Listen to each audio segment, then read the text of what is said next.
जय माता रानी दोस्तों, मैं सीमा आप सभी का स्वागत करती हूँ आपके अपने चैनल राधा कृष्ण ऑफिशियल में। उम्मीद करती हूँ आप लोग बहुत अच्छे होंगे।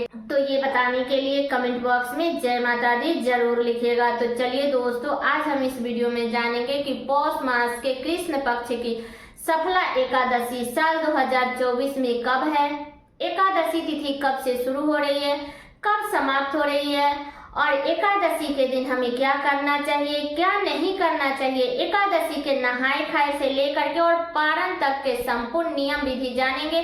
तो आप लोग वीडियो के लास्ट तक बने रहिएगा। तो इसी प्रकार के बहुत सारी महत्वपूर्ण बातें आज हम इस वीडियो में जानेंगे। तो आप लोग वीडियो के लास्ट तक बने रहिएगा, आप लोगों को सफला एकादशी से संबंधित संपूर्ण जानकारी प्राप्त होगी। तो चलिए दोस्तों, वीडियो को शुरू करते हैं और जान लेते हैं सभी महत्वपूर्ण बातें। और दोस्तों, आप लोगों से एक छोटा सा रिक्वेस्ट है कि अगर आप लोग चैनल पर नए आए हैं तो चैनल को सब्सक्राइब और वीडियो को लाइक जरूर कर दीजिएगा, क्योंकि आपके एक लाइक से मुझे बहुत ही मोटिवेशन है, इसलिए आप लोग वीडियो को लाइक तो जरूर ही कर दीजिएगा। तो चलिए जान लेते हैं सफला एकादशी से संबंधित सभी महत्वपूर्ण बातें। तो सबसे पहले बता दूं दोस्तों कि पौष मास के कृष्ण पक्ष की जो सफला एकादशी का जो व्रत है ना, तो इसके नाम से ही पता चलता है कि सफला एकादशी यानी कोई भी कार्य अगर आप करते हैं, इस व्रत को कर रहे हैं, आपके मन में जो ही इच्छा है कि मेरा ये कार्य सफल हो जाए, वो कार्य सफल हो जाए, जो ही आपकी इच्छा है, तो इस व्रत के करने से सभी कार्य सफल होते हैं, क्योंकि इस एकादशी का नाम ही है सफला एकादशी। इसलिए जो भी भक्त एकादशी का व्रत करते हैं तो उनकी मनोकामना भगवान विष्णु जरूर पूरा करते हैं। अब चलिए जान लेते हैं कि एकादशी तिथि कब से शुरू हो रही है और कब समाप्त हो रही है। तो बता दूं कि एकादशी तिथि शुरू होगा 25 दिसंबर को, दिन है बुधवार, रात में 10:29 पर एकादशी तिथि शुरू हो जाएगा और एकादशी तिथि समाप्त होगा 26 दिसंबर को, दिन है गुरुवार, मध्य रात्रि में 12:43 पर एकादशी तिथि समाप्त हो जाएगा, यानी कि वो 27 दिसंबर माना जाएगा। ठीक है, तो उदया तिथि के अनुसार हमें सफला एकादशी का जो व्रत है वो 26 दिसंबर को रखना है, दिन है गुरुवार। तो इसी दिन सभी गृहस्थ जन या वैष्णव संप्रदाय के लोग जो ही है, सभी लोग एक ही दिन एकादशी का व्रत करेंगे। ठीक है, तो आगे हम पारण का सुमुहूर्त जानेंगे। तो अब चलिए जान लेते हैं इस दिन के नियम विधि के बारे में। तो हमें एकादशी का व्रत तो 26 दिसंबर को रखना है और 25 दिसंबर को हमें दशमी तिथि के नियमों का पालन करनी है। तो दशमी तिथि के दिन आप लोग बाल धोकर के स्नान कर लीजिएगा।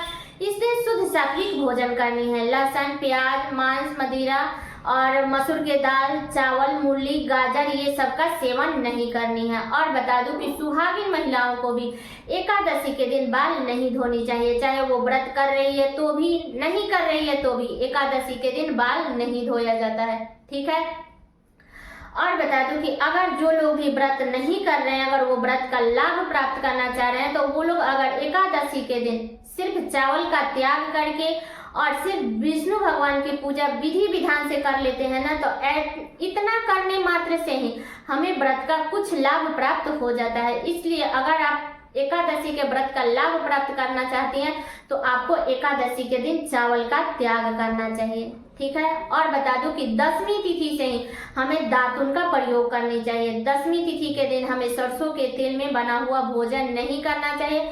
आप बादाम के तेल में बना करके भोजन कीजिए या आप घी में, हमारे यहाँ घी में बना हुआ भोजन करते हैं दशमी तिथि से ही। ठीक है, तो आप लोग भोजन कीजिएगा दशमी के दिन।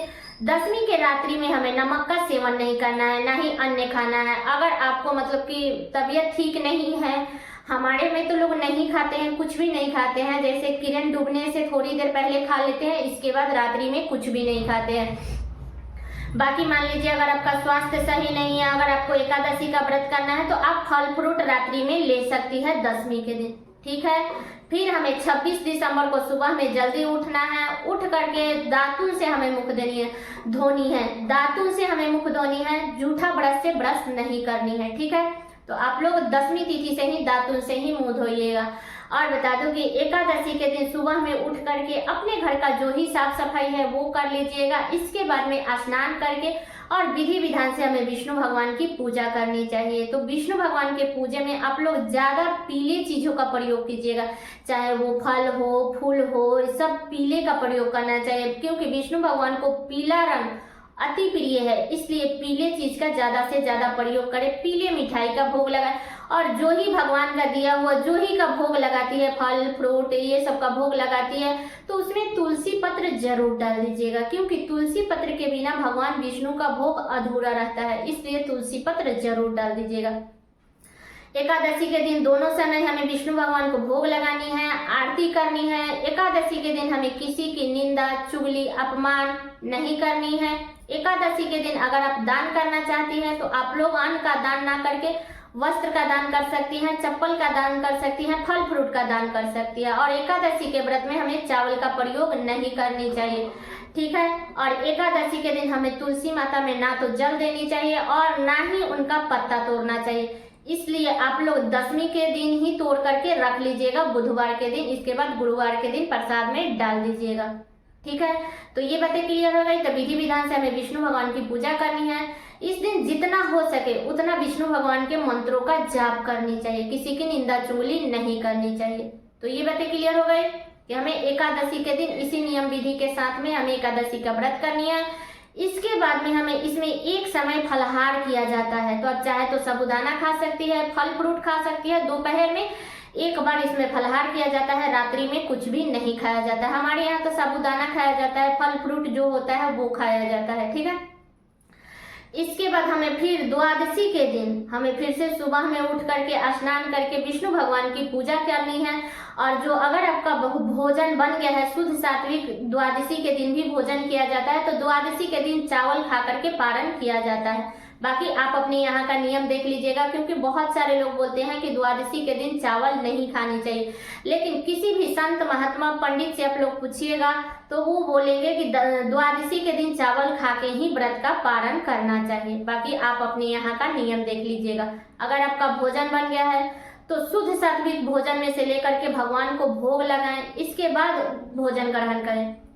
अगर नहीं बना है तो जो ही फल फ्रूट ड्राई फ्रूट जो ही आप रखिए उसी से भगवान जी को भोग लगा दीजिए। इसके बाद में शुभ मुहूर्त में हमें व्रत का पारण करनी है। और अगर आपका भोजन बन गया है तो भोजन करके कीजिए, नहीं बना है तो तुलसी पत्र और गंगाजल मुख में डाल करके आप अपने व्रत का पारण कर लीजिएगा। और बता दो कि पारण के दिन अपने हाथ से कुछ ना कुछ दान जरूर कर दीजिएगा, क्योंकि द्वादशी के दिन दान करना, जो भी एकादशी का व्रत रखते हैं उन्हें कुछ दान करके ही भोजन ग्रहण करना चाहिए। आप चाहे तो एक ब्राह्मण को अपने घर पे बुला करके खिला दीजिए, नहीं तो एक ब्राह्मण के खाने योग आप लोग अन्न का दान कर दीजिएगा। अगर आप सुबह सुबह उतना सुबह ब्राह्मण नहीं मिल रहा है तो आप दान की सामान निकाल करके रख दीजिए। इसके बाद व्रत का पारण कर लीजिए, इसके बाद में उसको दान कर दीजिएगा।